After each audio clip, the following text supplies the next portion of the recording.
नमस्ते दोस्तों। जैसा कि आप सबको पता है कि अभी लॉकडाउन चल रहा है, स्कूल सारे बंद हैं, कोचिंग सारी बंद हैं, लेकिन सभी ऑनलाइन एजुकेशन की ओर बढ़ रहे हैं। तो हमारी पढ़ाई अभी बंद नहीं हुई है। आज हम शिक्षा संबल प्रोग्राम से जुड़कर ऑनलाइन पढ़ाई कर रहे हैं और बच्चों को शिक्षा संबल प्रोग्राम ऑनलाइन बहुत सारे एजुकेशन सामग्री जो हैं वो उपलब्ध करा रहा है, टास्क उपलब्ध करा रहा है और इससे बच्चों की पढ़ाई नियमित रूप से चल रही है। आज प्रोग्राम द्वारा एक स्टोरी के द्वारा आपको एक अवधारणा को पूरा कराया जाएगा। वो आज का जो टॉपिक है वो है कब सक्रिय होता है हमारे शरीर का प्रतिरक्षा तंत्र। ये आपको एक कहानी से समझना है और कहानी बहुत ही रोचक है। आप ध्यान से सुनिएगा, बहुत ही अच्छी कहानी है और आपको एक मीठा मीठा सा एहसास ज़रूर होगा इस कहानी से। कैसे, वो अभी मैं कहानी के दौरान बताऊंगा। बात उस समय की है जब मैं कक्षा 6 में था। सर्दी के दिन थे। तैयार होके मैं और मेरे साथी सभी स्कूल गए। स्कूल जाके ठंड के दिन थे, क्लासरूम में हमें ठंड लग रही थी, लेकिन उसी समय मैडम ने आके बोला कि आज हम आपको बाहर लेके जा रहे हैं। तो हम बहुत ही खुश हो गए थे। इतनी खुशी हुई थी कि जैसे हमें बाहर पिकनिक पे घुमाया जाएगा। मैडम ने बोला फटाफट से आप लाइन में आ जाइए। हम लाइन में आ गए, ये सोचकर कि बाहर जाएंगे, पिकनिक में घूमेंगे, बहुत सारा मज़ा आएगा। लेकिन ऐसा कुछ नहीं था, हमें उल्लू बनाया गया था। हम जैसे ही बाहर गए मैडम के साथ, तो बाहर पता चला कि इमली के पेड़ के नीचे एक डॉक्टर साहब और एक कंपाउंडर साहब जो थे वो टेबल कुर्सी लगा के बैठे हुए थे। बच्चों की लाइन लगी हुई थी। हर एक बच्चे को इंजेक्शन लगाया जा रहा था। जिस बच्चे को इंजेक्शन लगाया जा रहा था वो चिल्ला रहा था और बाकी के बच्चे जो थे उनकी हालतें बहुत ही ज़्यादा ख़राब थी। और हमने उनको देखकर हमें भी एहसास हो गया कि हमारी हालत भी ऐसी ही कुछ होने वाली है। हमारे मन में आया कि हम फटाफट से वहाँ से 9-2-11 हो जाते हैं। लेकिन हमारा ये इरादा मैडम पहले से जानते थे। मैडम ने हमें ऐसा मौका नहीं दिया। मैडम ने हमें लाइन में लगाकर खड़ा कर दिया और ये बोला कि आप अपनी अपनी बारी का इंतज़ार कीजिए। अब इंतज़ार क्या करना था, हमें तो पता था सुई लगने वाली है। हमें यह नहीं पता था कि सुई क्यों लगाई जा रही है। तो हमें बहुत ही ज़्यादा टेंशन थी, लेकिन मैडम को ये चीज़ पता चल गई। मैडम ने हमें टेंशन दूर करने के लिए और इस समस्या को भी दूर करने के लिए कि हमें टीके क्यों लगाए जाते हैं, एक कहानी सुनाई। कहानी थी मुर्गी और हैजे की। और ये कहानी थी प्रसिद्ध वैज्ञानिक, फ्रांस के वैज्ञानिक लुईस पाश्चर की, जिन्होंने सूक्ष्म जीव के ऊपर बहुत सारा कार्य किया। और लुईस पाश्चर लगभग 100 साल पहले लुईस पाश्चर द्वारा इस पे जो प्रयोग किए गए हैं उससे चिकित्सा या मेडिकल साइंस के अंदर बहुत ही बड़ी उपलब्धि प्राप्त हुई है। और उस समय क्या था कि ये बात पता चल चुकी थी लुईस पाश्चर को और कुछ उस समय लोगों को कि शराब, दही और कुछ ऐसी जो चीज़ें होती है, सिरका, ये सूक्ष्म जीवों द्वारा बनाए जाते हैं और इनके निर्माण में सूक्ष्म जीवों की भागीदारी होती है। तो उस समय दूध के फटने के कारण भी सूक्ष्म जीवों को माना जाने लग गया था और उसको फटने से बचाने के लिए उन दूध को गर्म किया जाता था और इस विधि को पाश्चर के नाम पर पाश्चरीकरण बोला गया। उस समय उससे पहले की एक अवधारणा भी रही है कि जब कोई रोग होता था तो लोगों को कहना था कि ठंडे के बाद इसने कुछ गर्म खा लिया होगा, इसलिए देवी देवताओं द्वारा इनको श्राप दे दिया गया है, या ठंडे के बाद गर्म खाने से हम बीमार हो गए हैं। और ये भी लोग, भोली भाली जनता थी, लोगों को ये लगता था कि हर बीमारी पे किसी न किसी देवी देवता की नाराज़गी है। लेकिन ऐसा बाद में कुछ भी नहीं था, क्योंकि लोगों को पता चलने लग गया कि देवी देवता के श्राप से बीमार नहीं होके हम सूक्ष्म जीवों के कारण कुछ विकृतियाँ आ जाने से हम बीमार होते हैं। तो आगे हम और इस स्टोरी के बारे में जानते हैं। लुईस पाश्चर ने उस समय हैजा नाम की बीमारी के ऊपर काम किया जो मुर्गियों में होता था और मुर्गियाँ उससे बहुत ही जल्दी से मर जाती थी।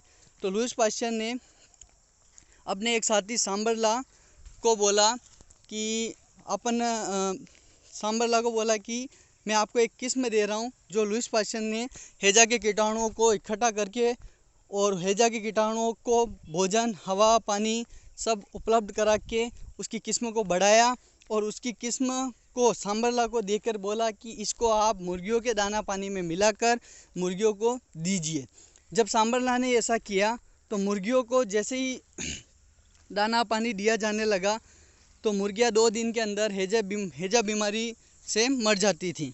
ऐसा कई दिनों तक चलता रहा और एक दिन क्या हुआ कि सांबरला ने लुईस पास्चर से बोला कि अभी का जो मौसम है, सर्दी का मौसम, उस समय मेरे गांव के तालाब में बहुत सारी मछलियाँ आती है और मेरा मन है कि मैं वहाँ जाके मछलियों को पकड़ूं। तो लुईस पास्चर को लगा कि आप कहीं मछलियों के ऊपर तो ये प्रयोग नहीं करने वाले हो, या आप मछलियों के ऊपर प्रयोग करना चाहते हो? तो सांबरला ने बोला नहीं नहीं, मेरा तो ये मन है कि मैं वहाँ जाके मछलियों को पकड़ूं। तो यानी मैं वहाँ से मछलियाँ पकड़ के वापस आना चाहता हूँ। तो लुईस पास्चर ने बोला कि आपको छुट्टी चाहिए तो आप जाइए, लेकिन कीटाणुओं के लिए जो भोजन वगैरह चाहिए उसकी व्यवस्था करके आप जाइएगा। लेकिन सांबरला को बहुत ही ज़्यादा जल्दबाजी थी। सांबरला ने फटाफट से अपना बोरिया बिस्तर बांधा और उतावलेपन में ये भूल गए कि कीटाणुओं को भोजन भी देना है और चले गए। जब सांबरला गांव पहुँचे, वहाँ से उन्होंने बहुत सारी मछलियों का शिकार किया। उनके जाल में बड़ी मछली भी फंस के आई। सांबरला बहुत खुश हुए और मछलियों का अच्छे से शिकार करके जब वो वापस लौटे तो रास्ते में उनको याद आया कि मैंने आने से पहले प्रयोगशाला के अंदर कीटाणुओं को दाना पानी तो दिए ही नहीं, यानी कीटाणुओं को आवश्यक भोजन तो उपलब्ध कराए ही नहीं। तो उनको ये चिंता थी कि मेरे जाने से पहले कहीं कीटाणु सारे नष्ट नहीं हो जाएं। लेकिन जब वो पहुँचे तो तस्तरी के अंदर कीटाणु मरने का वेट कर रहे थे, यानी अधमरी हालत में थे, लेकिन अभी तक वो थे, मतलब नष्ट नहीं हुए थे। तो सांबरला ने फटाफट से उन कीटाणुओं को मुर्गियों के अंदर दाना पानी में मिला कर दिया। इस बार देखा कि मुर्गियाँ जो हैं उनसे बीमार नहीं हुई, केवल उनका पेट खराब हुआ और वो मस्ती से अंडे दे रही थी। तो फिर सांबरला को लगा कि हो सकता है कि कुछ गड़बड़ हुई हो मेरे से, या फिर ये जो दाने हैं ये कमज़ोर हो चुके हैं और कीटाणुओं की जो किस्म है ये कमज़ोर हो चुकी है, इसीलिए ये मुर्गियाँ बीमार नहीं हो रही है। सांबरला ने वापस नई किस्म तैयार की और नई किस्म की तैयार करने के बाद उन कीटाणुओं को दाना पानी में मिलाकर इन्हीं मुर्गियों को वापस दिया। लेकिन इस बार भी उन मुर्गियों पे इसका असर नहीं हुआ। पहले पेट खराब हो रहा था, अब तो पेट भी खराब नहीं हुआ और मुर्गियों को हैजा बीमारी हुई नहीं। तो इनको आश्चर्य हुआ क्योंकि हैजा बीमारी का उस समय कोई इलाज नहीं था। तो सांबरला को ये आश्चर्यचकित हो गए और सांबरला ने फटाफट से ये जानकारी लुईस पास्चर को दी और लुईस पास्चर को जानकारी दे के बोला कि ऐसा हो रहा है। तो लुईस पास्चर ने बोला हो सकता है आपसे कोई गलती हुई हो, आप एक कार्य कीजिए कि नई मुर्गियाँ लाइए और उसमें ये प्रयोग वापस कीजिए। तो सांबरला नई मुर्गियाँ लेके आते हैं और नई मुर्गियाँ लाकर उसमें जब ये कीटाणुओं को देते हैं तो वो नई मुर्गियाँ 2 दिन के अंदर मर जाती है। तो सांबरला को पता चला कि वही मुर्गियाँ हैजा से प्रभावित नहीं हो रही है जिनको पहले कमज़ोर किस्म दी गई थी। तो लुईस पास्चर और सांबरला इस निष्कर्ष पे पहुँचे कि अगर किसी सूक्ष्म जीव या कीटाणु की कमज़ोर किस्म या कम मात्रा अगर किसी शरीर में डाली जाए तो उसमें उस रोग से लड़ने के लिए कुछ शक्ति बन जाती है, उससे लड़ने के लिए कुछ विशेष प्रोटीन्स वगैरह बन जाते हैं। तो लुईस पास्चर ने इसी तरीके से टीके की खोज की और लुईस पास्चर को ये पता चल गया कि कमज़ोर कीटाणु की किस्म से शरीर के अंदर लड़ने के लिए क्षमता जो है वो विकसित हो जाती है। तो आज आपने इस कहानी से क्या सीखा? आपको इस कहानी में अपने बचपन की याद भी आई होगी, क्योंकि आप भी कभी कक्षा 6 के अंदर टीके का आनंद ले चुके होंगे और आपके मन में भी भागने के और सारे ख्याल आए होंगे। तो बहुत ही अच्छी स्टोरी है, ध्यान से सुनिएगा और इसमें बहुत सारी छोटी छोटी चीज़ें जो हैं वो आपको ध्यान में रखनी है। और आज आपने क्या सीखा, उसका आज आपकी जो सीख है वो ये रही है कि कमज़ोर कीटाणुओं से टक्कर लेने के बाद शरीर में ताकतवर कीटाणुओं से मुकाबला करने की क्षमता पैदा हो जाती है। और यही हमारा इम्यूनिटी पावर है, यही हमारी प्रतिरक्षा है जो हमें रोगों से लड़ने से बचाती है। और टीके इसीलिए लगाए जाते हैं ताकि हमारे शरीर में ऐसी ताकतवर कीटाणु से लड़ने की क्षमता बन जाए। तो आपको अच्छा लगा होगा।